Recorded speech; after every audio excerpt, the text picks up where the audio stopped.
Hi friends, welcome to our channel. இந்த வீடியோவில் நம்ம என்ன பார்க்க போறோம் அப்படின்னு பார்த்தீங்கன்னா, முதலமைச்சரின் 2 பெண் குழந்தைகள் நலத்திட்டம். இந்த திட்டத்தில் விண்ணப்பிக்க என்னென்ன தகுதிகள் தேவை, அப்படி தகுதியானவர்கள் விண்ணப்பிக்க என்னென்ன ஆவணங்கள் கேட்கறாங்க அப்படிங்கிறத தெளிவா இந்த வீடியோவில் பார்க்கலாம். வாங்க வீடியோக்குள்ள போகலாம்.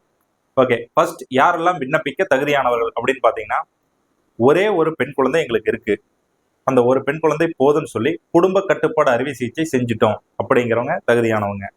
2 பெண் குழந்தைகள் இருக்கு, 2 பெண் குழந்தைகள் போதும் அப்படின்னு சொல்லி குடும்ப கட்டுப்பாடு அறுவை சிகிச்சை செஞ்சுட்டவங்க. ஓகே, யாரெல்லாம் தகுதி இல்லாதவங்க அப்படின்னு பாத்தீங்கன்னா, ஒரு பெண் குழந்தை இன்னொரு ஆண் குழந்தை இருக்கு அப்படின்னா அவங்க எலிஜிபிள் கிடையாது. ஓகே, 2 பெண் குழந்தை இருக்கு ஆனாலும் 3ஆவதா ஒரு பையன் இருக்கு அப்படின்னா அவங்க எலிஜிபிள் கிடையாது. ஸோ இந்த திட்டத்துல விண்ணப்பிக்க கம்பல்சரி ஆண் குழந்தை இருக்கவே கூடாது அப்படிங்கிறத ரூல்ஸ்.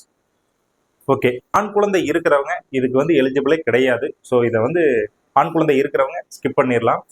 பெண் குழந்தை இருக்கிறவங்க மட்டும் கவனிங்க. அப்படி ஒரே ஒரு பெண் குழந்தை இருக்கு, 2 பெண் குழந்தைகள் மட்டும் இருக்காங்க அப்படின்னு சொன்னா அவங்க எப்படி விண்ணப்பிக்கலாம் அப்படிங்கிறத பார்க்கலாம். ஃபர்ஸ்ட் ஆஃப் ஆல், ஒரு பெண் குழந்தை பிறந்து 3 வருடத்துக்குள்ள விண்ணப்பிக்கணும். என் குழந்தைக்கு 5 வயசு ஆச்சு 6 வயசு ஆச்சு அப்படின்ட்டு அவங்க விண்ணப்பிக்கவே முடியாது. ஸோ வாய்ப்பு இல்லை. சரி, 2 பெண் குழந்தைகள் இருந்தா எப்படி? ஒரு குழந்தை பிறந்து ஒரு 5-6 வருஷம் ஆயிருக்கும், அடுத்துதானே 2வது குழந்தை பிறந்திருக்கும். அப்போ குழந்தைகளுக்கு வயசு அதிகமா இருக்குல்ல அப்படின்னு பாத்தீங்கன்னா, முதல் 2 பெண் குழந்தைகள் இருக்கிறவங்க பாத்தீங்கன்னா, முதல் குழந்தைக்கு வயசு எவ்வளவா இருந்தாலும் பிரச்சனை இல்லை. 2வது பெண் குழந்தைக்கு 3 வயது நிறைவடைகிறதுக்குள்ள விண்ணப்பிக்கணும். ஓகே, அப்படி விண்ணப்பிக்கணும் அப்படின்னா என்னென்ன ஆவணங்கள் கேட்கறாங்க அப்படிங்கிறத பார்ப்போம்.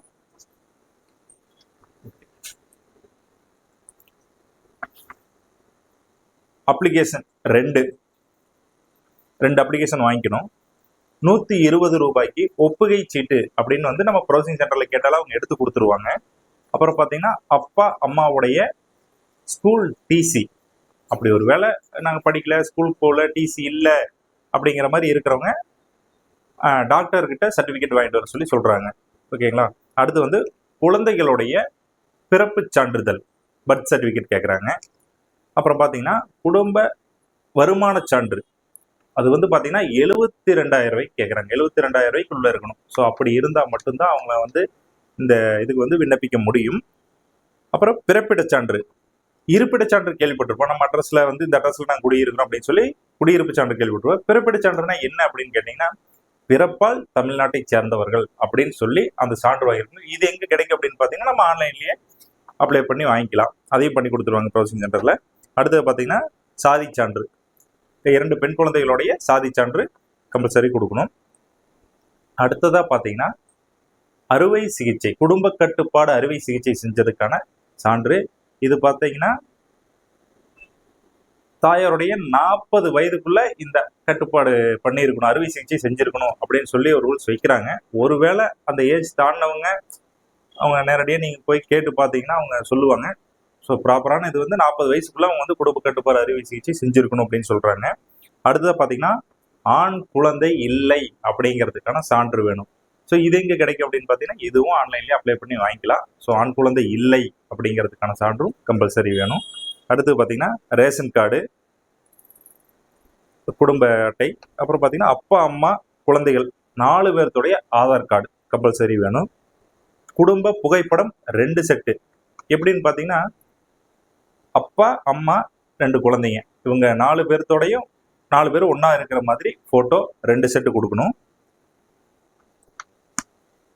இந்த 2 செட்டு அப்ளிகேஷனையும் பார்த்தீங்கன்னா எல்லாம் ஃபில் பண்ணி, வேற எந்த ஒரு ஆண் குழந்தையும் இனிமேல் தத்தெடுக்கவும் மாட்டோம் அப்படிங்கிறதையும் ஒப்புக்கொண்டு கையொப்பமிட்டு தான் இந்த அப்ளிகேஷன் சப்மிட் பண்ற மாதிரி இருக்கும். இது பார்த்தீங்கன்னா, 2வது பெண் குழந்தை 3 வயது நிறைவடைகிறதுக்குள்ள நம்ம அப்ளை பண்ணிக்கலாம். அது வரைக்கும் டைம் இருக்கு. முதல் குழந்தைக்கு வயது கணக்கு இல்லை, 2வது குழந்தைக்கு மட்டும்தான் வயது கணக்கு. ஒரே ஒரு குழந்தை இருந்தது அப்படின்னா கம்பல்சரி அந்த குழந்தைக்கு 3 வயது ஆகிறதுக்கு முன்னாடி நம்ம அப்ளை பண்ணியிருக்கணும். ஓகே, இந்த அப்ளை பண்றது எதுக்காக இந்த திட்டம் அப்படின்னு பார்த்தீங்கன்னா, குழந்தைகளுடைய படிப்பை ஊக்குவிக்கணும், பெண் குழந்தைகளோட படிப்பை ஊக்குவிக்கணும் அப்படிங்கிறதுக்காக. ஏன்னு கேட்டீங்கன்னா, இந்த திட்டத்துல விண்ணப்பிச்சுட்டு இந்த தொகையை, முதிர்வு தொகையை நம்ம வாங்கணும் அப்படின்னா கம்பல்சரி 18 வயசு நிறைவடைஞ்சிருக்கணும் குழந்தைகளுக்கு. அந்த குழந்தை கண்டிப்பா 10ஆம் வகுப்பு பொது தேர்வு எழுதியிருக்க வேண்டும். அப்படி எழுதியிருந்தா மட்டும்தான் இந்த முதிர்வு தொகையை நம்ம வாங்க முடியும். ஸோ அவங்களுடைய கல்வியை வந்து ஊக்குவிக்கணும் அப்படிங்கிறதுக்காகவும், ஏன் 2 பெண் குழந்தைகளுக்கு மட்டும், ஏன் 3 பெண் குழந்தை இருந்தால் ஏன் கொடுக்க மாட்டாங்க அப்படின்னு பார்த்தீங்கன்னா, 2 பெண் குழந்தையோட போதும் அப்படின்னு சொல்லி குடும்ப கட்டுப்பாடு செஞ்சுக்கிறதுக்காக பெற்றோர்களை ஊக்குவிக்கணும் அப்படிங்கிறதுக்காகவும், மக்கள் தொகை வந்து கட்டுப்படுத்தணும் அப்படிங்கிறக்காக அந்த நோக்கத்திலையும் வந்து பார்த்தீங்கன்னா இந்த திட்டத்தை கொண்டு வந்திருக்காங்க. ஓகே, இந்த தகவல் கண்டிப்பாக உங்களுக்கு பயனுள்ளதாக இருந்திருக்குன்னு நான் நம்புறேன்.